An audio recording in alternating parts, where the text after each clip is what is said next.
really good seeing Mikhail the other day. And I mean, it was a great event. And Steve gave a monster poem. Yeah. And you were just great. You fell right in with Stephen, like, you know, I mean, with Michael so well. It was really great. And welcome very much to the program. It's a pleasure to welcome to the program Kirpal Gordon. He's a wordsmith. He's a poet. He's a musician. He's a filler-in creator of writing. He's got many, many hats he wears and a creative, and he hangs out with very, very interesting people like Stephen Hirsch and Mikhail Horowitz and a whole lot of other of the leading-edge political and politically aware and poetic elements of our society. And Kirpal, welcome very, very much to Conversation. And Bill Seaton was the third guy on that bill, and he also gave a great reading. Oh, they did, yeah. But it goes way back. You've hung out with all the good ones. You know, I mean, you've had a hell of a life. Well, and you've been in some great, good company. Yeah? Lucky to be in the right place at the right time. Yeah, that's right. Although often I wondered, how did I get here? Yeah, right. How did you end up on this set? Huh? Yeah, anyway, welcome. It's a great pleasure. Thank you. And what I want you to do, first of all, Kirpal, is share a little bit of your own background. Born, raised, educated a little bit. And we'll talk about that. And then we wanted to let them know about your many, many hats you wear and this such very well-led life you've led up to now that has every promise of only getting better. Well, it feels that way this year. Yeah. Born and raised in New York. Born in Manhattan, raised in Flushing, Queens.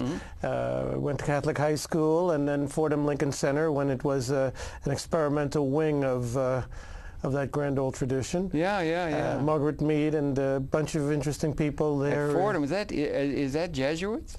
Well, you know, by the time I got there, they had retired the Jesuit label. And in fact, they sent all the people the Jesuits had a problem with, they sent to my particular branch of the university. Oh, so, you were in good company. Well, I was on the yes, I felt that I lucked out in that way too. Yeah. And the 86th ward, Yes, Ward exactly. 86, exactly. And so it turned out I really did get quite a vital New York City college education. Yeah, and Fordham's a good school. McLuhan was there. Yeah, well, McLuhan was there for a while, and he was going to come on board in the experimental wing, and elected not to.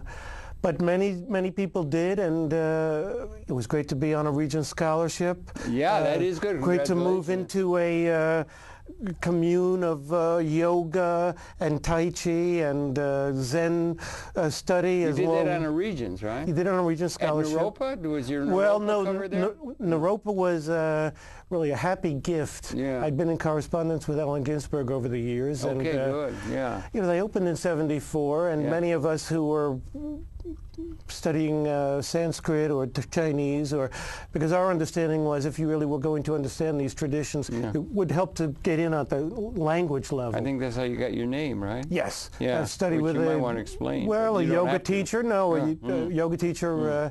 I was a yoga teacher for. I still practice yoga, as you might say, but I was an official yoga teacher for 10 years, and my yoga teacher, Yogi Bhajan, Bhajan Singh Khalsa, gave me the name, and the name stayed. Kirpal? Yes. It's from Punjab or It's something? from Punjab, compassionate. Okay, good. Which is a great thing to remember when I hear my name called. Did you ever get Tail of the Tiger and Chumpa Rinpoche? Oh, sure. Yeah. In fact, I was at Trungpa's first talk in the States. Great guy. Was at Asia Society. No kidding. And that was before Alan knew him? Yes. In fact, he was 4 hours late. He had just gotten kicked out of Scotland for crashing into the tea house where Evans Wentz translated the Tibetan Book of the Dead. Okay. And he had hashish on him, so they sent him to the USA. And he was 4.5 hours late for the first speech, but we were told there could be a teaching in this. And sure enough, there was a teaching in this. You were one of the first to touch. He was just new in the States then? Yes, he had just started Tail of the Tiger up in Vermont. I remember I did a program up there. They were all sitting in the fields and everything. Yes. Did a program. I got to dig it out. I got an hour program with him. Great guy and everything. And Alan and Bill Burroughs was cottoning on to him, and a lot of the beats were cottoning on to him more than some of the other gurus that they might have been associated with. Well, for some interesting reasons. Well, for one, cat. Well, he wore more than one hat, which is rare in Tibet. But he also was endowed. You know, when Tibet fell in '59, they gave him, they said, here's Freud and Marx. Tell us what this means from a Tibetan point of view. Yeah, right. So I'm saying he always had luck within academic situations. And I think he was naturally, those who are in practice were drawn to him because he didn't suggest there was only one method of practice. No. And people, for example, who are into things like tea ceremony had a tremendous opportunity to teach their method, or their marga, if you will, in an environment where other methods were being taught. Right. So that he was was very open. I'm saying I liked him a lot. Yeah, you know, very open, and many had a great sense of humor. Yeah, and not afraid to have a drink now and then. Right.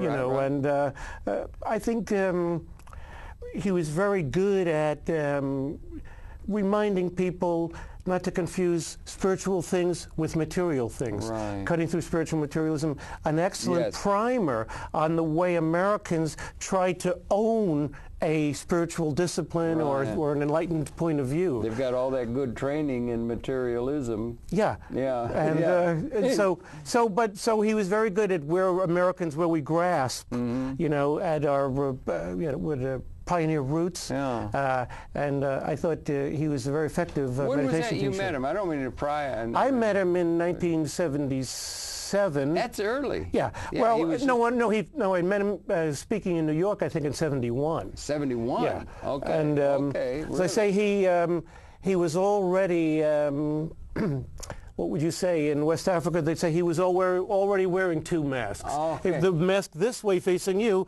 and the mask facing the opposite direction. In other words, he was playing a trickster hand. So you were in touch with some interesting people around 1970. If you were in some place where he landed, you must have been in some pretty good company. Lucky, very good company. Right. For example, in my first semester at the university, I ended up taking Religions of India. Well, I couldn't figure out a big subject. Well, they you know, quantitative and qualitative. And this was, you know, we'd all been, what would you say, somewhat overtrained, and everything was research papers, and there was trying to get more of a participatory alternate ways of doing scholarship than necessarily going to the library. Yeah, right. So he said, go to the Hare Krishna temple while you're on your break up in Boston, and, you know, from the points of view we've discussed in class, tell us what you saw. Well, that led on to a remarkable lifetime adventure into all things Indian. And continuing now, Yeah, why not? You got something good. You want to stick with it? Yeah. The nicest thing, the last show I did, You mean as to now? The last poetry show I had done. The most recent one where I was. Yeah, no, I'm saying I just hosted that. When I had a book party for my last book. Right. I had the occasion to bring one drummer who could play on the drum kit, on the tabla, and on the conga. And so once I got tabla into the mix, it's just getting more and more. Because the musicians I play with, they really have ears. And so they took Song of India, Rimsky-Korsakov Song of India, and gave it a brand new look. Good party, was it? Beautiful party, and I'm saying I've also had the great fortune to play with musicians who are also improvisational in nature and willing to take a risk. So it continues. Like jazz? Like jazz, yeah, yes. Like freeform? Or? Yes, I would say over the time I started out in a lot of free over the years, and actually what really happened was I really got the real truth. Here's what really happened. This gal here. This gal here. Claire Daly. Claire Daly. And they'll be able to come into it. It'll take them a while. But all right. And this is Speak-Spake-Spoke. Yes, that's her as musical director. And the record she had made just before. We'll put them both up. Maybe you can come in on this. She asked I can't see the camera, so she asked me to sit in on the on her CD. And one of the tunes from that CD, I think we have a tape of too. Okay, you got a tape we're going to play, right? Some of the music. Yes. Okay. We were talking about things spiritual and Indian and Trumpa Rinpoche and so forth, but you're into the music and so forth, and you're also a wordsmith. Yes. You do ghostwriting. Yes, I do. Writing. And I'm also a manuscript doctor. And I'm also a journalist. And I'm also an interviewer. You know. a Renaissance type fellow. Well, you know what it is too. When I started, I think my first assignment won a national award in journalism. Really? And so I had the chance to go to Columbia for the National Journalism Convention for high school students when, in '68, Columbia was on strike. Okay, yeah. So that was a brilliant... Mark Rudd and all that? Yeah, well, that was brilliant. Francis Fox Piven? Well, I was thinking more the Strawberry Statement, James Simon Coonan, if you really want to go back I didn't know. Oh, he's the guy. Yeah, Look, the guy's a little bit later. You mean? Yes, yes. Yeah, okay. I'm saying his... Set me straight, yeah. The Strawberry Statement is truly a compassionate look at some of what was really going on up there. Okay, what was going on up there or up in the universe, or what was going on? Up in Columbia at that time. Like poor Huron statement was coming out well, then sure, we could talk about that too. SDS and everything? Absolutely. So you've been into a lot of interesting quarters, political and artistic and spiritual. Yeah. That's Are they a pretty different? good way to lead a life, I'd say, wouldn't you? Well, it's been leading me. Oh, it has. I see. Okay. Where am I? Where the hell am I? Yeah, you were great the other day with the like. You can't be in better company than Mikhail Horowitz, in my humble opinion. And he's something else, man. He's a real poet. And a joy to play with, too. Oh, yeah, he's playing. He's a beautiful guy. Yeah. I mean, these are the guys that really are great. Now, but I can call him up and do a show up there and say, gee, can you jump up on recorder? And he'll say, gee, I know these tunes or that tune. In other words, he's a man of many talents. Oh yeah, he is a wordsmith and a poet. He's beautiful. I've known him since he was very young. You know, he used to sleep in our basement when I was a professor at New Paltz. You lived upstate for a while. Yes, I did, up in Greene County. Greene County? Yeah. Okay. Town of Catskill. Is that down near Woodstock was? Well, Woodstock's a little bit down the road. But the festival was at White Lake, right? Yes, and that was... Did you go to that? Yes, I did go to that. Yeah, I did too. And you did too? No kidding. Oh, sure, we were there. Well, all right, but okay. Oh, it was an epiphany, It's good. Hey, it changed. You talk about journalism. I was still in high school, okay? I just won the prize, and when I get to Columbia, I see there's a whole other way that journalism can be conducted. Instead of the 5 W's and just the facts man and Walter Cronkite, you now had new journalism. You had Norman Mailer's Armies of the Night. I mean, and you had Joan Didion, and you had Hunter Thompson. Great, I'm just saying, suddenly tropes of fiction are working themselves into books like Electric Kool-Aid Acid Test. I'm saying, it was a great time because Kafka, Borges, and new journalism were all coming through at the same time, as well as Pynchon and the whole gang. I'm saying it was a great time to be coming of age and to be reading. Yeah, I think in the fullness of time, 1970 is going to be seen as year one. I think that. I really do think that for reasons that I've figured out, because you had other lights like Fuller and McLuhan were there, and Teilhard de Chardin was being considered, and things were going on. And I was at Woodstock. We went there. We had a commune at White, and we went there. And if you look at the album cover of the album with the music, you will see there, because we were from New Paltz. And New Paltz is a sister community to Woodstock. And White Lake was 60 miles south. So we had an 8-foot weather balloon that we had filled in our Volkswagen van with helium, and we had it tethered to the ground so the folks from Woodstock would know where to gather among the 600,000. And you can see that red balloon. That were my balloon. Very good. We had that, and my cohort, Charles Fernandez, a good friend who was taping Mikhail. And I put that balloon up at the Woodstock Festival, and it was it was a really major event. You enjoyed yourself there. And it changed my whole attitude. It changed a lot of people's lives. Because when I got home Where had you been before that? Had you been, first of all, you had to be in a sort of outer space kind of space in order to go to that. Well, I was working for the sorry? You weren't on the way towards becoming an comfortable establishment position within a law firm or something. Well, let's put it this way. You were probably listening to some of that music, Jimi Hendrix and Beatles and stuff. But also, too, where jazz stepped in, where Miles Davis stepped in. And Ornette Coleman, you know. Yes, Ornette, another monster. Ornette Coleman lives in my building. He's a great guy. He's really funny. He's a great, funny guy. He won the Pulitzer. Yes, I know. Anyway, he's great. That's freelance. fantastic guy, yeah. So you're doing all of that. Yeah, I'm so glad to hear you loved Woodstock. I did too. And they called it a disaster area. Well, remember? that's what I'm saying. By the time I read the papers, everything in the papers, I didn't understand hatred and vicious and all that stuff. And suddenly it's free love and all this stuff. You know, I was 17 years old. Oh, that you were summer, 17. I was working in a sewage treatment plant. You see what I'm saying? I mean, I was new to it all. And I was going to go fall into my senior year of high school. Only, you were younger, you know, I simply cut a deal with the, took the days off, and one of the gents on the block was going to drive up, and he couldn't stay, but I wandered around and met another friend from the neighborhood. Where were you coming from? I was coming from Flushing, Queens. Flushing, okay. And I'm saying it was just the kind of event, Harold, you'd walk down the thing, and people you knew you'd just run into. I know, it was in the air. It was in the air. And you know what, really, the spoken for side of the event really opened my heart. I know the Heat have to be the Heat, and etc. The Heat, the police? The police have to manifest certain forms of authority, or etc. Well, they tried. What I'm saying, what or really the happened. organizers tried. They brought the fences down. Everybody got in free. Oh yes, but Harold. Remember they did. They tried to have the fences.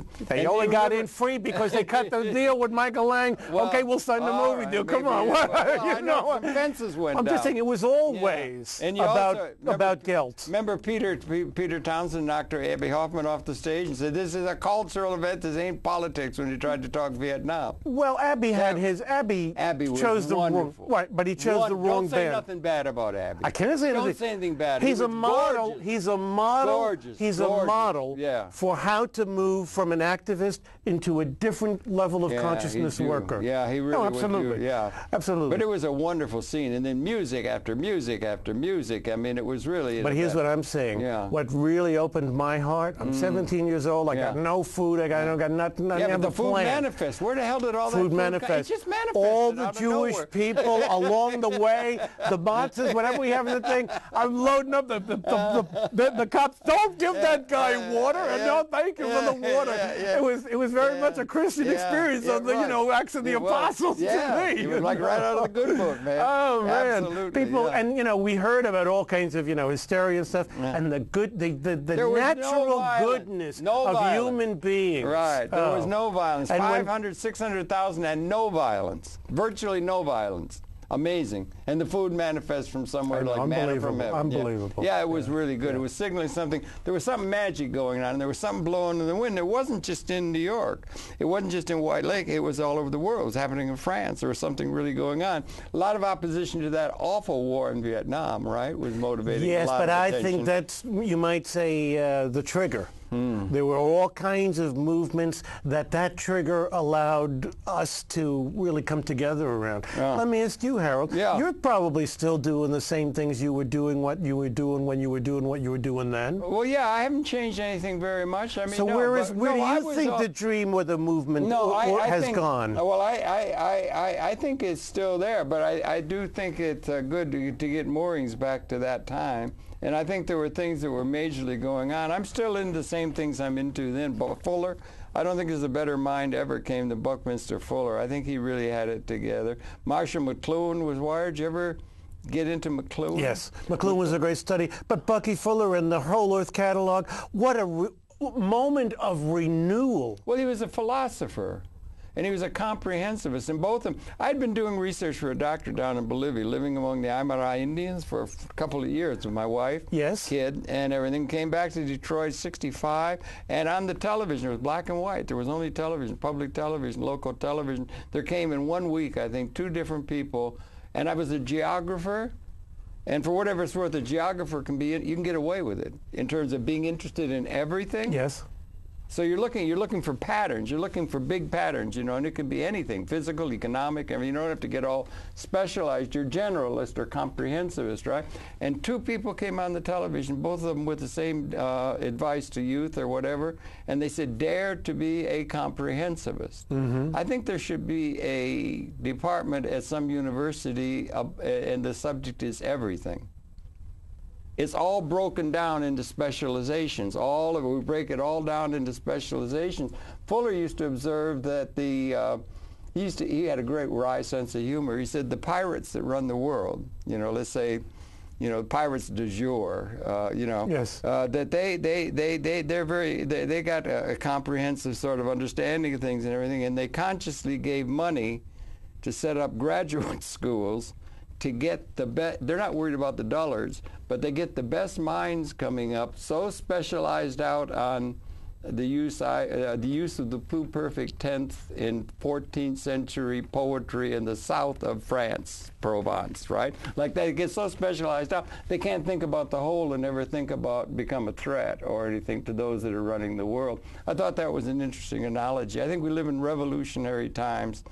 No comparison for the time in which we live now. I think it's really birth time, speciation. Hirsch and I were talking about it, speciation. We're coming to a new relationship to the cosmos. We're transcending 200,000 years of human experience and that kind of thing. So I still think the same, and I think public access is a major place in which that curriculum can best be birthed. Comprehensive understanding of what's going on. So I haven't changed anything really. You asked me, how about yourself? Have you changed a lot since the 70s? I think it's still there. It's just going to be reborn in a more comprehensive context. We weren't able to get it together politically and economically, particularly economically, in terms of an alternative to the way we operate Spaceship Earth after 1970. But we were reaching a point, 2 points. We were reaching a point where the weapon systems of people who understand that have now become species lethal. They were not in the Second World War. By about 1970, the weapons that existed were elimination of the entire species were they to be unleashed, and it still is. And Ted Turner, you didn't happen to see him on Charlie Rose the other night, a week or so ago? He said, that's issue number one. That's issue number one. We can now wipe out the whole species. So all of our warring and stealing the grain from others and all the rest of it, if that leads to a thing of unleashing like we did in the Second War, it would be the end of this whole venture called Homo sapien. See, that's brand new. Yes. And then we've also probably, in terms of our capability, transcended material scarcity as an ontologic reality. And our institutions haven't been able to catch up with that yet, and we need a new economics of liberation and so forth. Those are a few of the things that I thought about then, I think about now. Yeah. No, How about you? No, I'm with you. For me, the path of service altered. For me, being a yoga teacher was a primary activity. Okay. And when it was also as primary as meditation and inner work and.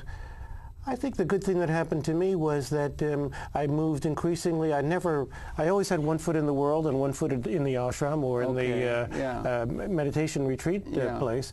But the good news was that after a certain amount of practice, you're really ready to handle anything. Okay. And the Tibetans, of course, call that Vajrayana, or let it rip. Let it rip. Yes. Is that literally let it rip? Well, Vajrayana. Let's see, the indestructible raft. Okay, or the diamond, what have you raft. Do you like the Dalai Lama?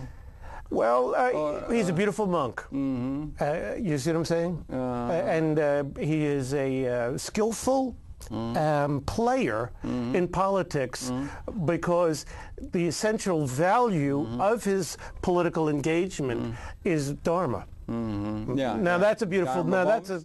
No, I'm saying Dharma. By Dharma, I mean if you think of Buddhism as helping you figure out the root of the suffering, then the value of his engagement politically is that he causes people to think about the root of their suffering. I'm saying that's skillful means to me. Yes, he is also the spiritual and material head of whatever, the country that doesn't exist anymore, what have you. But what I'm saying, too, is the quality of mind... Wait a minute, we're going to come back to that. Yes, they stolen the torch. Yes, did you see it? Did you see it on television? Did we talk about it already? On the air, did we talk about it? No, but I mean, it was worth mentioning because I'm telling you, it was theater of the absurd, brother. 2.5 hours of no ads on CNN with them going into a warehouse and everything. It was just absurd. They're really putting some pressure on that Chinese government, rightfully so. Yes. Yeah, yeah. You talked about our ability to murder Marx Brothers. The individual 10 times over. Yeah. And in the Cold War, that made a kind of truth, however, or made a kind of sense, however bitter the truth, when there's no longer another superpower. And I was never strongly of the belief that the Soviets were really gunning that hard myself. But in any case, you know, we had Kissinger as the, you know, we had different points of view about, you know, the Russian people. I'm part Russian, so You're Russian? You're Russian? Well, I'm saying, you know, I've got some part of my genetic code is in the Ural Mountains. I think so. I think an awful lot of genetic code of humanities are descended of Genghis Khan. He got around, man. Well, if you take it all the way back, if you take it all, you think you're not maybe kidding. I'm part Asiatic? That's Tartar blood. That's Tartar blood. Yeah, you Turkestan. Yeah, maybe, yeah, because we're all out of Africa and everything like that. Clip people, Kalahari, you bet. Yeah. And the distinctions we make, really, in the context of what's really happening, you know. Yeah. Well, it's really interesting. So all that kind of stuff is good. Now, what about, let's get over a little bit onto the right. And we got something we're going to show. I'm not sure. You got video or audio? No, video. I have video, audio too, but I just thought we'd go to video first. Roll in piece, and maybe this could set it this up is, now? I'm playing with Claire Daly's band. Because we haven't talked about music, right? Yeah, let's talk about music. Now, you compose, you play, and that's an important part of your expression.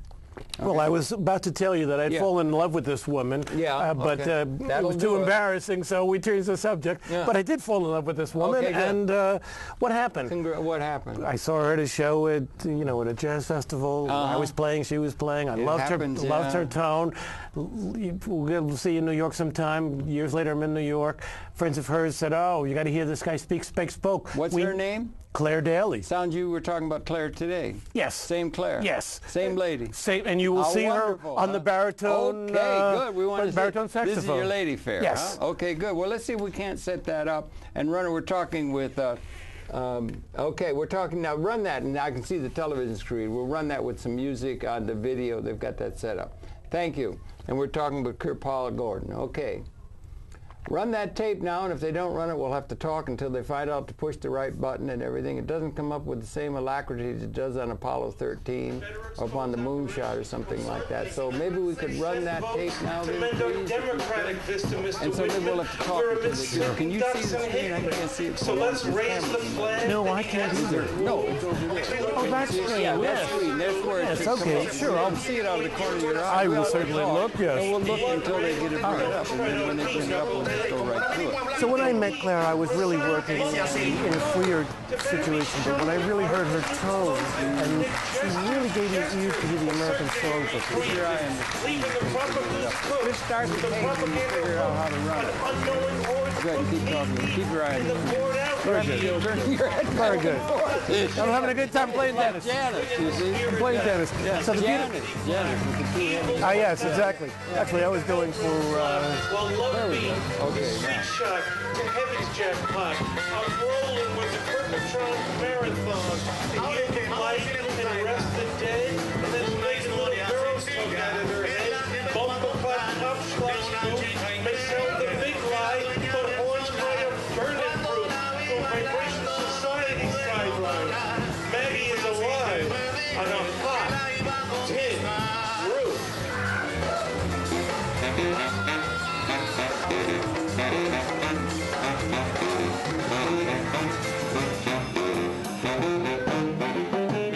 Great moments make a fire when horns, bones, and string pliers sing truth.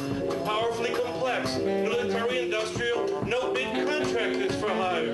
Let's bring together minions of musicians and troves of troubadours, for the answer is we are legion. Even if the world is hypnotized and woe is me, why we need volunteer bravery, a round mound of light so unwavering, it never goes gently into that good night of we, a Coney Island of our mind, singing a body electric shout for free. From outer space to Thonic Place, the craw in the law, and the hallowed whole of all three. Lyrics we can't dismiss any more than we could our mothers or our inheritance. To whom the bell tolls, deem that the mission of tradition I'm wishing in for. Audience and musician, you sublime. Hey, Rah, don't go asunder. Jazz, be a cry for nation time.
Did they have an out point? Oh, okay, well, that's good. That was Claire then, right? Yes. She was on sax and everything was playing. We played kind of long and everything like that. We got it mixed up, but I think it's okay. Yeah. And so that's into music, and that's something that's really important to you in music? Yes, and what the beauty of her particular music and style was that the American Songbook, instead of being something, Broadway or something that I might have thought really didn't have a great deal of depth, I was able to take those tunes.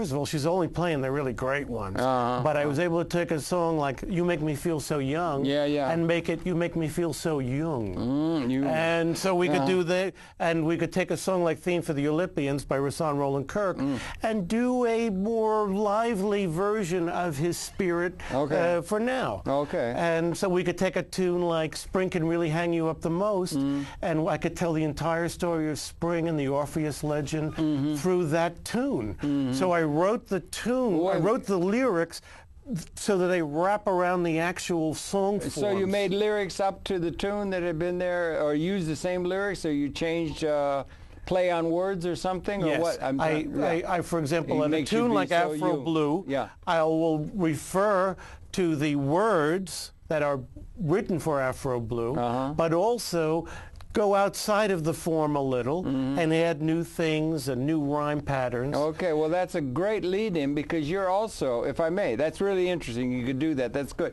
But you're also a wordsmith. Yes. And you do writing, and you do, among other things, it'd be really interesting, ghostwriting. Yes. You help other people clear up what they're trying to communicate. Yes. That's a very interesting and extremely important role in our society at all levels. Now, maybe you could address what some of the realities of that are. Well, as I said, coming up when I did, in which traditional journalism was going through this change, allowed me to make experiments in all kinds of fiction, poetry, avant-garde experimentations. It was a fertile time, and I just keep hacking away, and I just keep learning things, and I just keep building a body of work, I guess, as they say. You're okay. Let's take a couple things. The thing you do writing. Yes. I can tell you about Yes, I can tell you about ghostwriting. Well, here's the thing about that. Because you're taking and writing something for it'd be like a speechwriter. Yes. It's a lot like that. And that's really important. And I want to get to that. But you also do writing. Yes. So let's go to your writing first, and then get to that other. Well, if that's okay. Sure. The pieces that you've written, you do poetry. You read. You're a performing artist in terms of the spoken word. Yes, and you're a spoken word artist. And I have 2 books out. Two books of stories out. 2 books of stories. Yes, and this is the latest book that's out. Arrows in Sanskrit, right? Yes, this is the jazz writing that comes with the CD. You see that they're... they're never going to get to show these, I don't think. That's too bad. It always takes them so long to get the camera in. But you see how they were able to make them so that they're companion... we can show them here. I don't know why they can't come in with the... these are writings and the CD. This is Speak-Spake-Spoke, right? Yes. So you're a writer in your own right. And then, look, just take a look at these and you'll see what I'm talking about. And then these are smaller things. Yes. This is the trip Claire and I took. What we got against tyranny. Yes. This is the songbook I just mentioned. Right? Yeah. And then this is the trip across country touring we the took. nation with jazz and poetry during, I can't read, election season, 04. You bet. Okay, this is an essay. And Hoodoo Madras. Hoodoo Mudras. Mudras, Mudras, gestures. Right, okay. And this is your writing? Yes. Okay. And this is by a beautiful press, Black River Falls, Wisconsin, Paul Rosheim. Haven't you written also for the one that Steve does? Yes, Heaven Bones also. Heaven Bones, yes. yeah, right. And these are beautiful little pamphlets by the guy, Jordan Jones, at Leaping Dog Press. And you wrote them for him, but it's your writing. Yes, well, great things continued to happen. Yeah. When we were on tour in 04, and I was already in contract with Jordan for the poetry book or the jazz writing book, he said, no, let's do them as companion pieces. I want to come to New York. Well, let me tell you briefly a story. Because it was really about me and Claire, the music and falling in love, and then taking the trip to try to influence the outcome of the election. We were out there for 2 months. Well, we had our Prius, and we had the no blood for oil kind of a sticker. I would say we certainly connected very powerfully with audiences all over the country. Okay. And that was a great thing. You perform coffee houses or what? Jazz venues, colleges, churches. Are you ready for that? Big jazz fests as well. So we had some, what do you call them, big gigs that covered the thing, and then in between we found places to play. Yeah, actually, Claire set the whole thing up. Sometimes those things, those smaller things, are the best. It just happens. Things just happen in a magic way. And there were more components. For example, Claire brought her video camera, and for example, wherever there were old timers in jazz, like Roz Crone. What a beautiful story! This gal had played with the International Sweet Sauce of Rhythm, a nice Jewish girl who was in school with Serge Chaloff up in Boston, and ends up in the all-black, band. And where do they play? They play all over the States, and then they go and they liberate the camps. Here's a nice Jewish girl pretending she's black, playing for the Jews from the camps. That's worth the story. Oh, that's worth the movie. That's worth the That's worth IMAX, right? There was like every stop was like this. Bert Wilson up in Oregon, another wonderful tale. So anyway, we compiled this beautiful road trip, and Jordan said when we were out there because he was in the Bay Area at the time. No, I saw you perform now twice in the Bay Area. We've got to do the CD as well. By chance, he flew to his new friend's house. Their first date was coming to the recording studio on 57th Street, NOLA Studios, right across from Carnegie Hall. And that was their first moment. And I asked them to be the chorus on the record because I needed a chorus of voices, and I wanted one of Jordan's poems.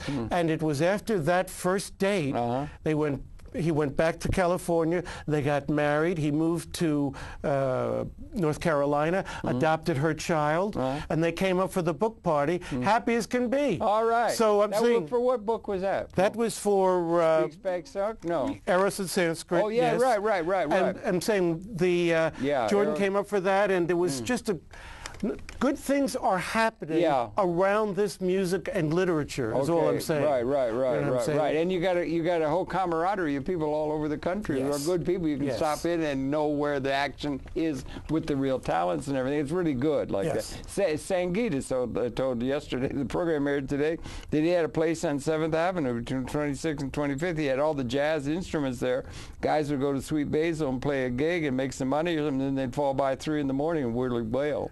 It's just that kind of a thing. People got to know it was there, and people get to know those things. Now, could we address this ghostwriting thing? Sure. Because you're a writer, and that's interesting because it also more so into speech writing. Yes. I was at a thing for a dear friend of mine who passed, Robert Sorensen, and he was an older man, a very fine human being and everything. His brother Ted Sorensen is still with us, and he had written the speeches for John Kennedy, and he's writing speeches now. He's older, for Obama. Speech writing is really important, is it not? Or ghost writing.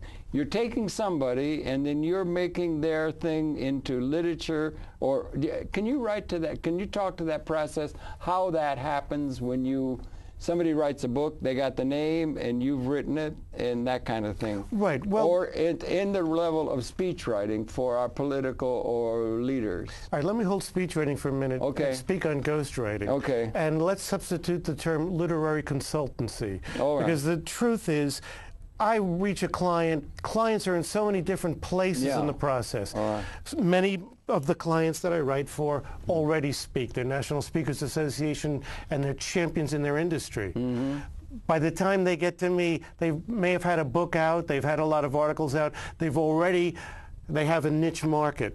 So essentially, they can afford to pay me to help them write in standard English the values and the wisdom that they deliver on stage in their seminar. Well, why won't they do that themselves? Because some people's skills are in speaking, not in writing. They're in seminar presentation. That's very interesting, yeah. Not in... Do you find that there's a difference between the two, or the consciousness between the two, the spoken word or the performing and the writing? people, literary, yes, as opposed to. Let's put it this way. I also wrote for actors. Or actors, yeah, it gets into acting, it gets into spontaneous theater. Well, and I've also worked, I've also had training in group dynamics. Okay, yeah. And I also, while I was, on the official high school newspaper. Yeah. I was also writing for the underground newspaper. Okay, yeah, there was great underground. I'm saying so.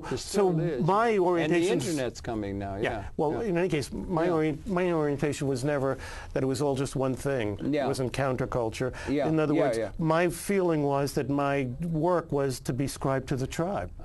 And so all along the way, whatever job I had, I found out the person and what did they need written, or what program were they trying to evolve. And so when I have clients who think the way I do, it's a beautiful, it's a labor of love. Okay. And essentially, most of what you do is a labor of love? Well, do you ever have to collect money? Yeah. Yes, I have to collect money. Or deal with the reality of the world. Well, as it's seen by the people that have a lot of the money and stuff, and the business institutions and that.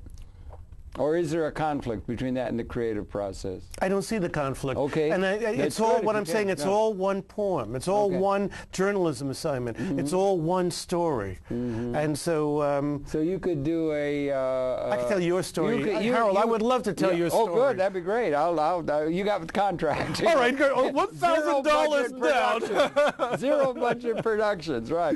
But no, I mean, you could write a piece to... for the captain of the Exxon Valdez for dropping oil into the oceans equally as well as somebody else. You said we're ascribed to the tribe. You're ascribed to the people who are into kind of consciousness and qualitative transformation. I think you called it in your last show, Harold. People who are out to deceive people. Well, and I'm really not the guy you want to hire if you want to deceive your audience. Deceive people, right? Okay, that's interesting. Deceive. Deceive from what? An ultimate truth? Or the poet is, or the artist is often, McLuhan, I used to visit every spring with him. I could never get close, but I would visit. He'd allow I could sit in there. But the artist is associated with... You think it was something in him? He just didn't recognize that I was somebody that he wanted to get close with. I don't know. But he got close with other people, you mean? I'm not sure. I can't say. I wasn't able to get into where you... In Jewish, they say Hamish. Yes. You couldn't get Hamish. His brother Maurice was Hamish. He was... But anyway, I got it's an aside. But I would like to... But I had great respect for him. He was wired. He was really interesting. The arts, he understood and everything like that. But he said the artist is or I don't know, others have Pond or others. Artist is like with the criminal class. Because you have a paradigm in place and so forth. You're being creative. You're being creative about something where there's going to be a change that is going to challenge, or perhaps challenge, or could challenge. The goldfish outside the bowl is going to challenge the thing and the reality in which much of society is comfortably ensconced. Antenna to the race, I think it was Pond, right? Yeah, Ezra Pound. Why I prefer that is because the way that the other thing is going sets up a argument. No, an argument that I don't necessarily see as fruitful. Okay. When I say people who are trying to deceive, I'm saying if you're selling something that doesn't work, I'm the wrong guy to go to have your story told. Lay potato chips worked. I mean, if you're an ad agency or no, the people I work for give real services. Somebody from the Illuminati, stop. Bilderberg. No. Okay, I'm trying to get it straight. No. But a lot of those people... Stop. Okay.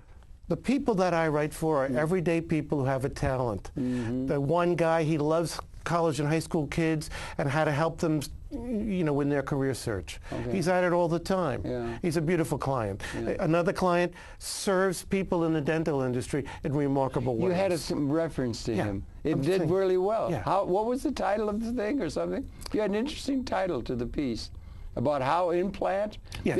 It was the wonder of implant or something? Yes. You made it sound poetic, and Yes. it's done really well. Yes. And it helped. Yes. Okay, and again, good. the reason it's a fantastic service. Does it have a title that you have in your head? Can you remember the title of that piece? Yes. It was in the writings about you. What was it? Yes. Now let me explain briefly about implants for a minute. Yes. Okay. Open the door to your future in implant dentistry is a remarkable book because it speaks to the dental team.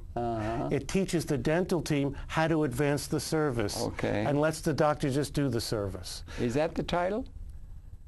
Which? In some of the writing I read about you last night, there was a title that I thought was just gorgeous. Open about the door implant. to your future in implant dentistry. Is that what it was? I guess that's what struck me. That's lovely. But, is that your words? Are those your words? Yeah. But okay, wait, see? wait. That's what sells, brother. But the gal, listen, she is the most dynamic speaker in dentistry. So it's my pleasure to work for her. You see where I'm coming from? When I meet her, we say, okay, this and this and this. Gee, we can do that. We can do that. Gee, how are you going to market it? She's got all that figured out. So I'm saying it's working with people who already are very savvy and who are doing a powerful service and witnessing a powerful change in their industry. Well, suppose those are the people that find me. That's why I say it's a beautiful life. Yeah, but you have to find them too. There's part of that's a two-way. Oh, just go. I run around the room. Oh, please come to me, clients. Clients. I do a lot of practice. No, but a lot of that kind of stuff is come to me. Harold, you need your story told. Yeah, storytelling is great, man. That storytelling at the Bowery Poetry Club was great. Mikhail and all that, and urban. But again, you know. No, but a lot of the political powers they write a book. Senator Schnort. Yeah, Senator they Schnort. don't want me. And Harold, they don't want me. But they will write stories for them, and they will say Senator Schnort is doing really well for everybody, and they will do a job on them. They'll write a book that they will build their political career on. Like the dentist did with the implants, that was a marketing thing. Here's what happened. It's a marketing thing. But here's what it is. Here's what it is. It's part of the advertising industry. No? The service is unknown because people in the industry don't know how to speak up. Yeah, but they should be able to recognize the wisdom because remember who's the they? The public in general, and let's say society, we should recognize who was it?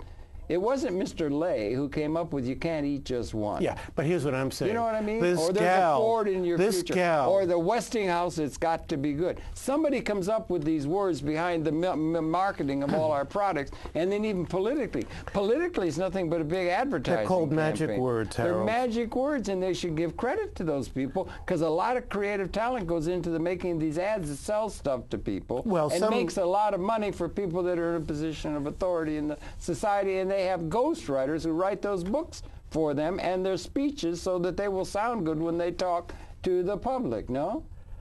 Yeah, but that's not what I do. You got me in the wrong. No. It's just who you associate with.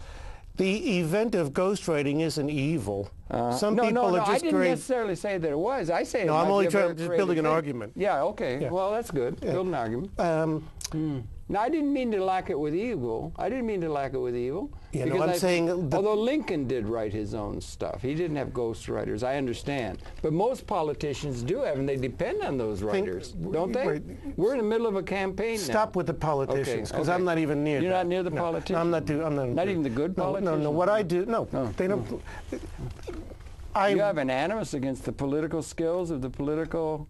class? No, you're asking me about what I do as a literary consultant, and it has nothing to do with politics. Oh, it doesn't? Because I don't have politicians as clients. But you scribe for the tribe. That's not a political entity. That's not a political Who is the scribe? You're the scribe for the tribe, you said. Yes, and what tribe are you referring to? Well, I don't know. What was it, the Woodstocks tribe? No. Or the Creative tribe? Or only people, who is your tribe? Only people who can get into the KP tribe. Get into the KP? Now you're in the KP tribe. KP? What's KP? My nickname.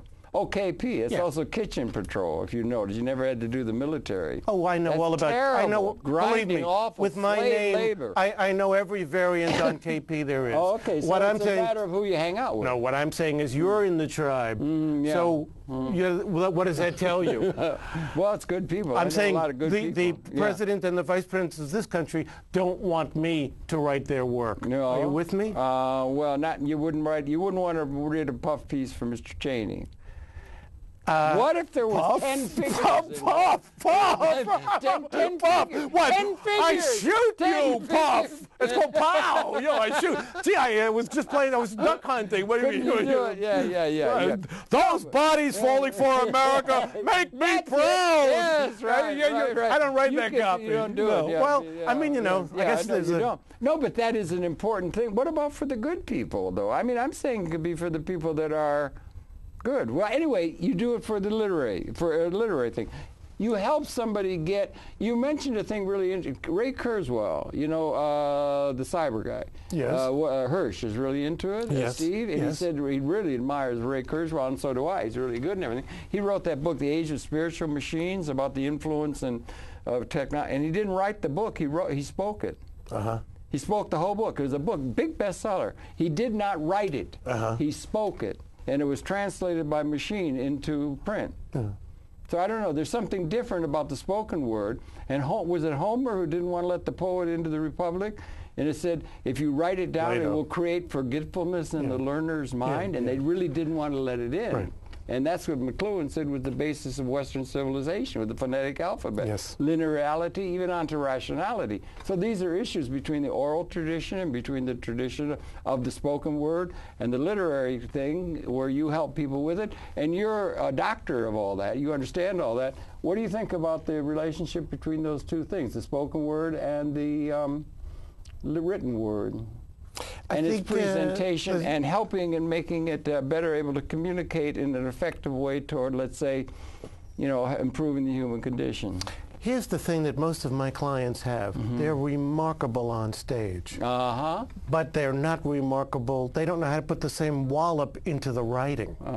Do you see what I'm saying? Yeah. So there's a great deal of interviewing and dialectic that takes place. In other words, if I'm not a right fit for a client, I'll let them know. In other words, if I don't agree politically, or you're talking now for do you help clients on the performance side? Well, yeah, but I'm really talking about doing their writing. Yeah, right. And what we really do is we're a team. Yeah. So at a certain level, if you're building a business, it's wiser to get your writer in than to do all the writing yourself. So you're really looking at people who are already succeeding at what they're doing. Too, exactly. So it's not so much that I'm the ghostwriter and I put words into their mouth, so much as they tell me what their real story is. And then you help get it into good words. All. And tricky words, and now sound bites. Well, I'm not helping them with sound bites. Yeah, but really, you're talking a lot about marketing. Yeah. And I make the distinction. I really write editorial copy, not marketing copy. I can write marketing copy, and I know all the magic words and all the buttons to push. They do. They know how to manipulate it like crazy, don't they? Manipulate means to withhold information. You think it does? And I think what people are doing are using certain words. There's a whole variety of them. Propaganda.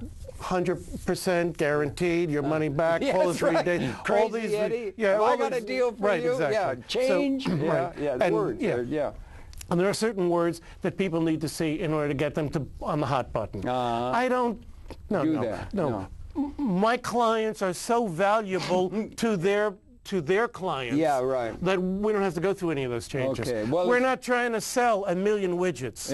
We're trying to help the guy at the neighborhood do a better job at what his thing is. And their language is so beautiful, and it should be expressed, and it's so beautiful to have it expressed well, and we want to help people do it. Creative writing. But let me one more time. On the implant gal. We're running the credits now. On the implant gal, what a beautiful gal. The dentist, What changed is when other women meet her, their lives change. Because a minute ago they were just a dental assistant. Now they see what you're talking about, that paradigm shift. Now they invent worlds. Now they they expand. Now their potential is unleashed.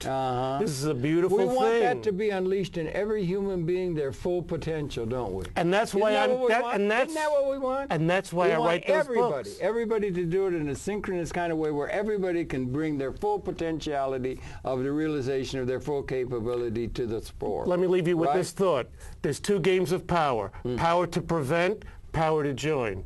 I'm glad to be joining with you. Good. This is beginning with power beautiful to join. Friendship. Yeah. KP, huh? All right. Okay. Well, your pleasure, Everest Perceptions. We'll be coming back again tomorrow. Thanks a lot for coming in. Keep up all the good work, okay? And we've got to get to be more close to one another and get to know one another. It's the beginning of a beautiful friendship. Yes. Yeah, and thank you very much for all such a well-led life. All right, so a little easier with one person, huh? Yeah. you know, you were playing table tennis there earlier. Oh, so. really? Yeah, really? Well, I'm saying just one tape, easy to go, nice way to go. Okay, yeah, right. And